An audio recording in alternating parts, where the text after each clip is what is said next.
brothers have got any questions, just raise your hand rather than passing a paper around.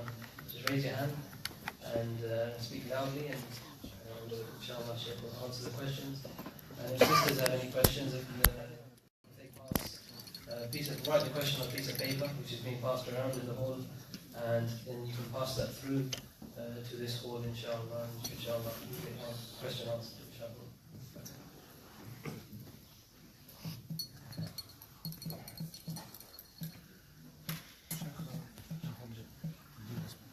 What is your research about the age of Sayyida Aisha radiallahu ta'ala? What is your personal opinion? Question, even it's not related to our subject, but it's related, what's my research about the age of Sayyida Aisha. First, you have the explicit, then you have the analysis. Okay. For those who said she was much older, they only have the analysis, not explicit. The explicit for my study, it comes for almost 12 chain. Most of them go to Sayyida Aisha, and among all of her students, they rated this thing, that she was 6 years old when she had the contract, in one narration 7 years old, and when the Prophet ﷺ consummated this marriage, she was 9 years old. Okay. They gave some hints, I was eager, to hear those hints, from a person, and I have some hints, which goes against this, Firstly, do you have anyone who is in her 16 or 17 year old is going to take her toys, to the husband's house, No, you have the 9 year old who do this. Secondly, in our time, as a woman, when you have the turn point, of building weight, and Sayyida Aisha did describe in lyric Hadith al-Afir that they carried, the hawdaj, without knowing that Sayyida Aisha is not there, This is expected for a one, her weight is similar to the girl weight, not to the one similar to her woman weight, And this is for sure for our girls, it's going to take place between 10 and 20. And when the Prophet ﷺ has a race, with her, when she observed those Abyssinian people, dancing, and you name it, You have many of the other hints which, in my view, at least they contradict the first hints that they have.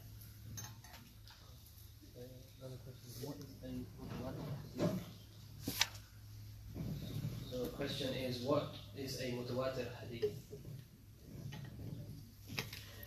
Mutawatir hadith, by ulama al-hadith, the one which is going to be to have massive transmission.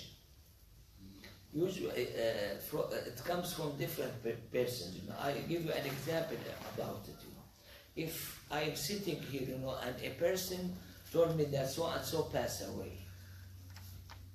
maybe a possibility, maybe, may not. It's high possibility if it's truthful person.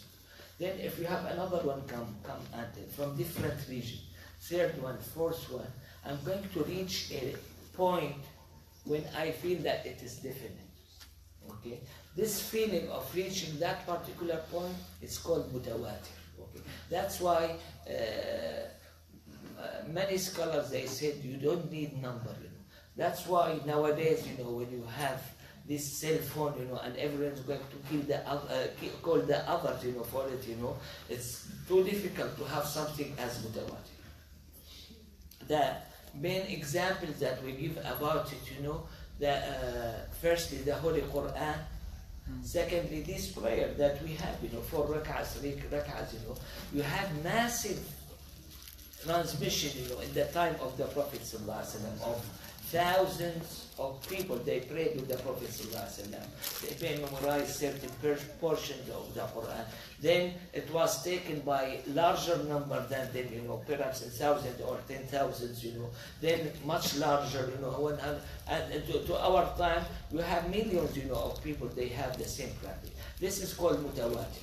Okay, so if it happened, to these old days, to have someone come from China, some from US, the third one from Europe, it's going to be mutawatir. If you have 100%, they came from the same room, it may not be mutawatir. You got this point? And it's not a matter of number, it's a matter of being convinced, or feel that this is definite. Okay? And this is for Sayyidina Isa ibn Maryam descent, you have, I did not count, I don't have any number in my mind, but in assumption, I say between 30 to 50 chain, telling about the descent of Sayyidina Isa ibn Maryam, which for me, make me convinced, that this is mutawatir ma'nawi. We have the two components, mutawatir lafzi wa mutawatir ma'nawi. What's the difference between literal mutawatir and by meaning? The mutawatir literal, that means special, statement given by the Prophet ﷺ, like man kadhaba عليه متعمدا فليتبوأ مقعده من النار. This has been narrated by 100 of the companions, and you name it. Okay.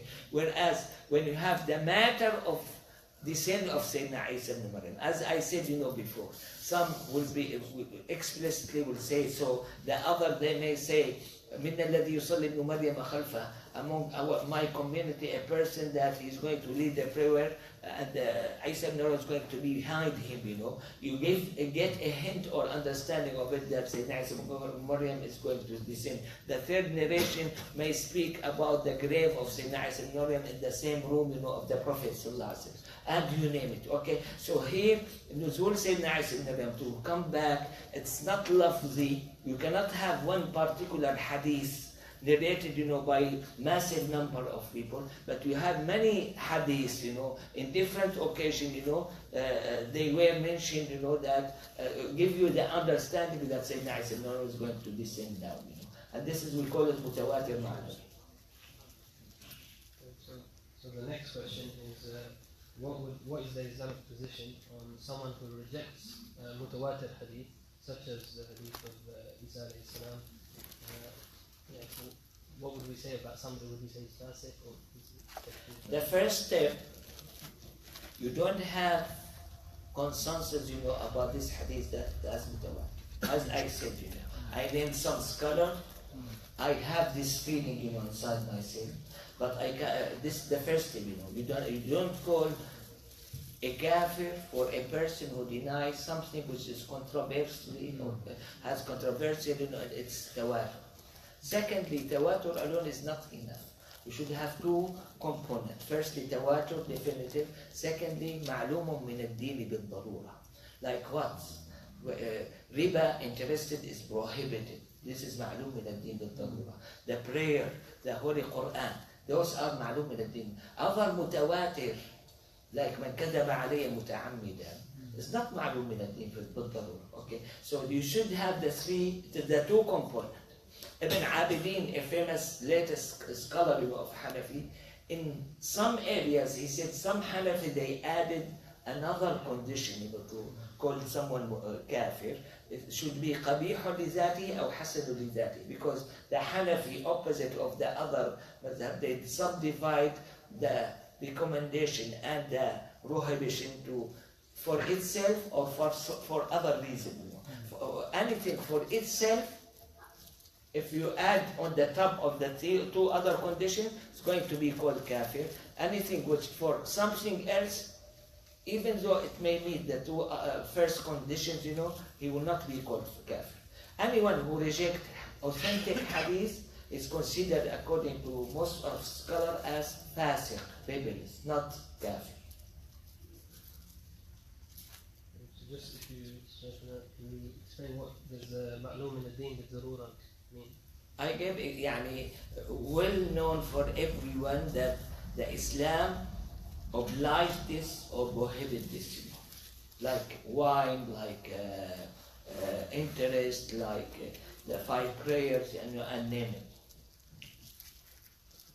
The next question is, what would we say about somebody who claims that he is, like some groups have, that he is the return of Isa alayhi salam, the Messiah? You have many possibilities here. The one who look at himself, you know, as a prophet, he's kafir. Okay. The one who is crazy, you know, has some psychic disease, you know, is not kafir. The one who has some malinterpretation of certain dreams or certain matters, again, you cannot call him as a kafir. You know. Bearing in mind, he did not consider himself as a prophet. So here, I found it too difficult to answer this question because you have many possibilities there. Yes, there is a, in UK and all over the world, there is a group, they totally deny the importance of fourth school of thought, fiqh. They say Quran and Sunnah, Quran and Hadith is enough. There is no need of fiqh or fourth school of thought. This, the question is about the four schools of fiqh, you know, namely Hanafi, Shafi'i, Maliki, Hanbali. This is need a long answer, you know. I have very long answer in literature. You know. I'm going to try to summarize it because apparently it's hot issue nowadays, you know. So, generally speaking, the way of analyzing, you know, the Islamic text, you have different two streams, you know. The Salafi or the first one to initiate it was Imam Shafi'i, then Imam Ahmad and Muhammad, then the Salafi, the Zahiri and Salafi is one way. This is my understanding. The other way is Abu Hanifa and Malik. And before them, in my view at least, we have seen Abu Bakr, Umar, Uthman, Ali, and the other scholars. You see, of these two schools, you have a representative, you know, in the time of the Prophet ﷺ, because what we hear in Bukhari, that the Prophet ﷺ commanded them not to pray Asr till they reach Bani Qurayza. Some of these people, they pray on their way, and this represents the first school that I mentioned about Abu Bakr, Umar, Uthman, Ali, and the famous scholars, you know. The second one, they did not pray Asr till after Isha when they reach Bani Qurayza. Okay, and this may represent Imam Shafi'i, Imam Ahmad ibn Hanbal, Zahiriya, and the Salafiyya if they are right, you know, in their analysis. The beauty about it, the Prophet ﷺ never blamed one of them. About these four madhabs, I'm going just to highlight 2 points. First point, or 3 points, let's put it, you know. First point of it, you know, these people, you know, even though maybe imagined, you know, by some of these people that they were sitting at home, you know, relaxing, have the air conditioning on, you know, and they come to this idea. This is completely wrong because these great people, you know, like Imam Abu Hanifa, Shafi'i, Ahmad, or Malik, they have a massive amount of students and they are going to extract their thoughts, you know, from the Holy Quran and the prophetic tradition in their established way, not in our way. So personally, I'm going to trust such setting much more than when I have a person nowadays, you know, after 1400 years, you know, to come and tell me this is the point. This is the first point. The second point, these four madhabs, they have been served over the years, you know, by thousands and thousands of scholars. They don't reflect, the Hanafi doesn't reflect Abu Hanifa alone, Shafi'i doesn't reflect Shafi'i alone. It reflects the effort, the fruits, you know, of thousands and thousands of scholars. I give you an example of it, you know. Nowadays, the Hanafi mazhab is not exactly the same of Abu Hanifa opinion. Why? Because they adjusted many of those matters, you know, according either to the real evidence, either to their time, and you name it, okay. Third point, you know, mentioned by Ibn Rajab al-Hanbali, mentioned by Imam Zahabi, mentioned by Ibn Qudama. In their days, which is 700 something, you know, that's mean, 800 years or so, okay, they said in our time, the four mazhab, they are almost similar to consensus. Not exactly, but they are similar to consensus. And anyone go against them goes against consensus. I have this experience myself, you know. My brother-in-law was invited to certain type of wedding or whatever, and that person was Salafi, and he was given a book of that thickness, you know, not more than this, you know. He told me, read it, please. Okay, I read this book, you know. It's very short one. This is, according to them, the most important fiqh book ever. Okay. I found in this short text, I'm going to give you rough figures, I'm not quite sure about them now. Roughly 40 mas'ala against consensus. 50 or so against 4 mazhab. About 90 against the strongest opinion in 4 mazhabs. Such a short text, to contain as such, for me is too much. Okay? When I care about my health, I'm going to go to the best physician, in my opinion or whatever. I should care about my religion. For a question, please. Sayyidi, thank you for coming. You mentioned that we shouldn't judge everything that comes in our life by experience. Perhaps this phenomenon is increasing in our community, the Muslim community. Perhaps so that as a community more people are feeling it. Perhaps an individual may feel it, that he'll judge things more by experience. What are the causes of that in the community and in the person, and what's the way to treat it? Should we repeat the question? Or, Yeah, I think the mic. So. Yeah, please, to make everyone hear it.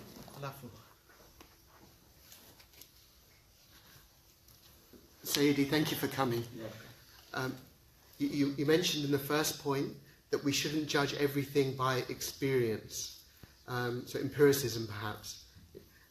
If we notice perhaps, so you didn't say this, but perhaps this phenomenon is increasing amongst the Muslim community and at a large, but also it may be increasing in individuals. What are the causes of this phenomenon increasing in individuals and in the community, or otherwise, and what are the ways to treat this? Thank you for the question, This is personal answer. I'm going to have personal answer. I may be wrong. The causes of it, in my view, I'm going to tell you about certain points. The first point, myself, I was raised up in Middle East. Okay. I'm sorry to tell you, I was not raised up in a shuyukh setting. I was raised up in the Western way. I went to school. I have a teacher there. Okay. And most of the people, they were raised up in the Western way. Even elsewhere, in Pakistan or in Syria or wherever. Okay. When you say they were raised up in the Western way will tell you, don't believe anything till you have it in front of your eye. This is one of our main problems. The second thing, I myself and perhaps others, they may speak about the spiritual matter. It became theoretical.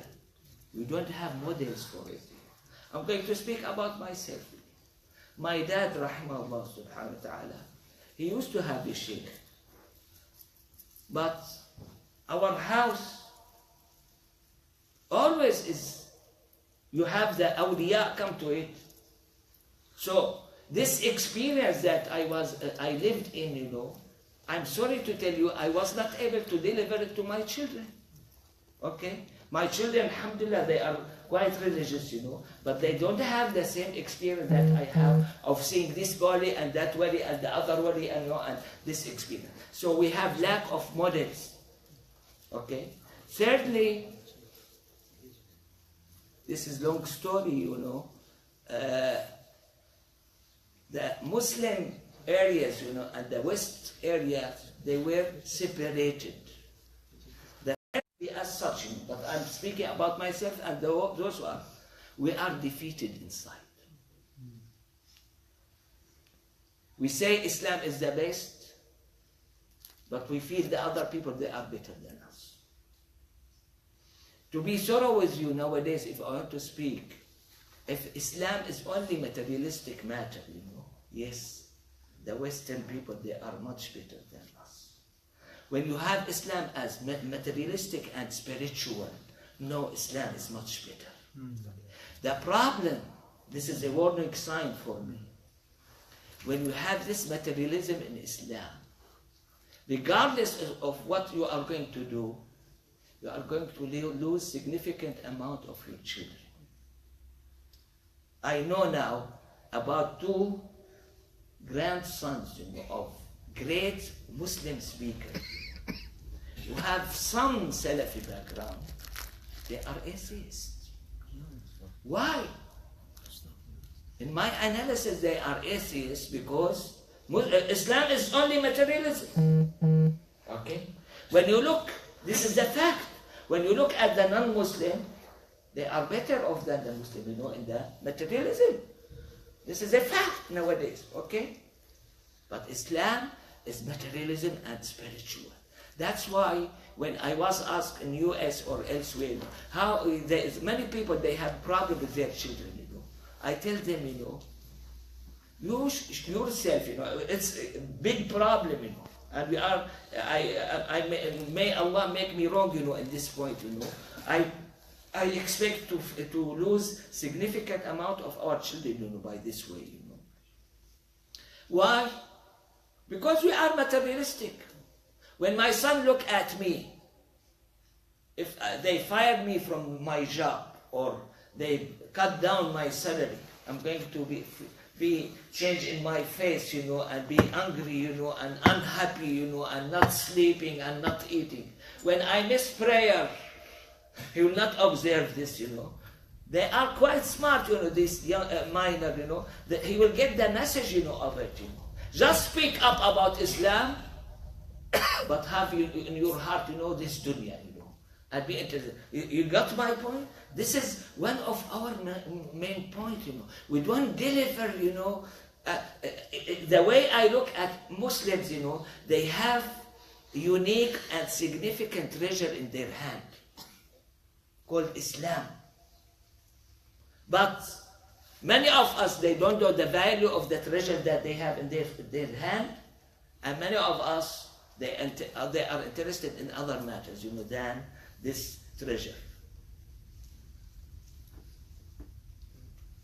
So the next question is, how significant are the events that we're seeing today around the world in relation to the return of Shaykh Samir? If you ask me personally, I see these are the signals of the latest, events coming on the dunya. Because even, I'm old, I'm not that young, those processes, the recent one, they don't fit the usual way we used to live, in this life. Okay. I may be right or wrong. If I'm right, that's mean we are one step, before Sayyidina Isa. If I'm wrong, I'll be like, I'm not scholar, I'll be like those scholars, highly expected that Isa ibn Maryam or Mahdi is going to be in their time, and they feel that. Why? I'm going to explain it. The Prophet ﷺ gave the signals of the hereafter. He gave what, if we want to go to in detail, minor one, like his, when he was giving them a risala, okay, intermediate one, and major one. The major one, we don't have anyone available nowadays. Okay, one of them is Sayyidina Isa ibn Maryam. Okay, for the intermediate one, they are going to build up till they are full or reach certain extent. So that's why myself and the other may feel that we reach that point, when it's not the case. That's why you have many scholars, in the past, they had the feeling that they are in the time of Mahdi or in the time of Sayyidina Isa ibn Maryam. That's why I have the same feeling. I may be right or wrong. You mentioned Ma'lum min ad-din bil-durur, that which is known by the religion by necessity. Does this change in regards to place and time? I hate to answer this question, but the reality is, because once I was in UK, and a Bengali one, he said, I feel he was truthful, I did not know about the prayer, in my religion. He is Muslim.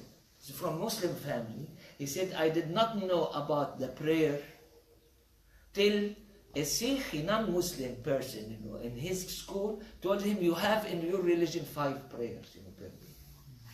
So here, the matter of ma'lum of din, I think it may be changed, according to time and place, because of that story that I was told about.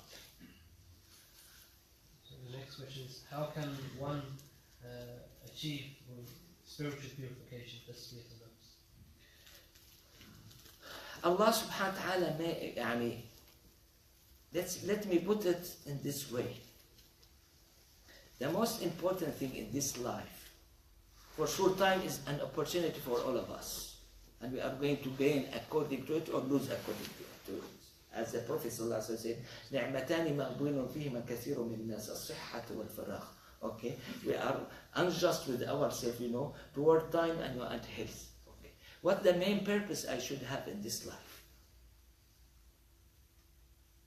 To get closer to Allah. Build my relation with Allah. Religion is to build your relation with Allah. What I observe, I may be wrong, even the Muslims, they don't build their relation with Allah. They just have the duty, of praying, and go back, I have this experience recently, I'm sorry to share this with you, but this has happened to me, myself. They have good studio, back in Damascus, and they want me to record the whole Quran. And before coming, before this travel, I recorded the completely Surah Al-An'am. You know what impression I got after this? I felt sorry about myself. Because I had very unique experience when I'm reciting the Quran. I tend to consider myself knowledgeable in Quran or whatever, But I'm sorry to tell you, I read a lot of books, and this and that, But this great book, which was the Prophet ﷺ sacrificed a lot, to have it, done, and you have it in this massive translation.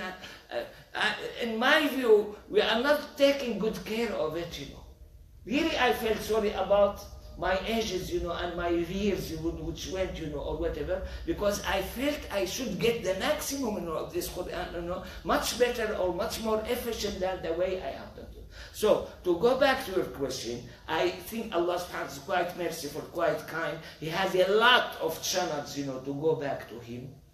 But I concentrate on two channels, First, to recite Quran. Then, secondly, to have night prayer. At least even 2 small rakats. It's very easy, now we are coming to summer, in UK, it's quite easy because as I remember, in many areas of UK, Fajr time, no, sorry, this is during winter, I'm mistaken. During summer, it's a little bit difficult, But during winter, you have Fajr time at roughly 7:30 or 8, in many areas here, To have night prayer is very easy in, let's assume, in half of the year.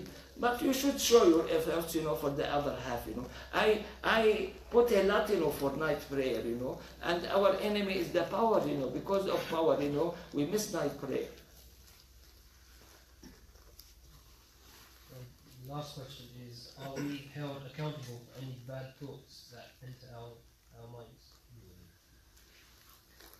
No, the Prophet ﷺ did say, إِنَّ اللَّهَ تَجَاوَزَ لِي عَنْ أُمَّتِي مَا لَمْ تَكَلَّمْ أَوْ تَعْمَلْ. That Allah subhanahu wa ta'ala forgave for my sake my community if they did not speak up, or they act. Okay. I am going to have many bad thoughts. Some of the audience, they may be the same. The problem here, don't speak up about it, When you are in a free society, they tell you, speak up, about everything. No, I'm telling you, when you have something against your Islam or against the religion, even though you have it, inside yourself, don't speak up about it. When you speak about it, you may be sinful, Okay. You may not hurt yourself, but you are going to hurt the others. So and so did say so. Okay? And this is quite harmful to many people. So what I advise, don't speak up, about something and accept it. This has happened even to the companion. When Sayyidina Ubadah ibn Samit, he said, we gave bay'ah to the Prophet ﷺ to have complete obedience, whether we like or dislike. What does dislike? Yes. When they have something disliked, if it's kept inside, Allah subhanahu wa ta'ala is not going to punish me. When I speak up about it, I dislike this instruction which was given, by Islam, then I have a big problem here. So, inshallah, that's all in regards to time. So that was the last question. Inshallah. Okay, sorry to keep you late, and make dua for me. Sallallahu alaihi wasallam. Last question. Last question from myself is just for Shaykh to make dua for all of us. Okay. We'll say all of us. Jazallahu anna Sayyidina Muhammad sallallahu alaihi wasallam wa ahlu. Jazallahu anna Sayyidina Muhammad sallallahu alaihi wasallam wa ahlu. Jazallahu anna Sayyidina Muhammad sallallahu alaihi wasallam wa ahlu. Subhana rabbika rabbil izzati amma yasifun. Salamun ala al-mursalin walhamdulillahi rabbil alamin.